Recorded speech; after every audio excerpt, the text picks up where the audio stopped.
Ever since my injury, I've been more consistent at the gym. বলিউডের অন্যতম জনপ্রিয় নৃত্যশিল্পী ও অভিনেত্রী নোরা ফাতেহির নাম প্রায় শিরোনামে থাকে।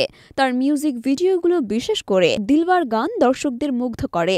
তবে সম্প্রতি নোরা ফাতেহির মৃত্যুর গুজব ছড়িয়ে পড়ায় সোশ্যাল মিডিয়ায় তোলপাড় শুরু হয়। দাবি করা হচ্ছিল বানজি জাম্পিং করতে গিয়ে দুর্ঘটনায় মারা গেছেন তিনি। নোরা ফাতেহির এমন গুজব ছড়িয়ে পড়া মৃত্যুর খবরটি সোশ্যাল মিডিয়ায় ভাইরাল হয়। তখন গোটা বলিউডে এক ধরনের শোকের পরিবেশ সৃষ্টি হয়। ভিডিওতে দেখা যায় এক মহিলা বানজি জাম্পিং করতে গিয়ে পাহাড়ের খাদে পড়ে যাচ্ছেন। ভিডিওটির ক্যাপশনে লেখা হয়, বলিউড অভিনেত্রী নোরা ফাতেহির দুর্ঘটনায় মৃত্যু।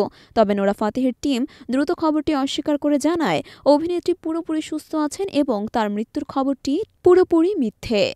নোরা ফাতেহি প্রথম দিকে বলিউডে স্ট্রাগল করেছেন, কিন্তু তার নাচের প্রতিভা তাকে আজকের অবস্থানে পৌঁছে দিয়েছে। বিশেষ করে তার প্রাথমিক স্ট্রাগল জীবনের কথা অনেকেরই জানা নেই।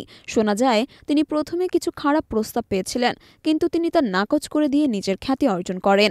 বর্তমানে নোরা ফাতেহি বলিউডের ব্যস্ততম তারকাদের মধ্যে একজন। বিভিন্ন রিয়েলিটি শোয়ের বিচারক হিসেবেও তিনি দর্শকদের নজর কেড়েছেন। তার নাচের গ্ল্যামার ও মিউজিক ভিডিওগুলো এখন তুমুল জনপ্রিয়।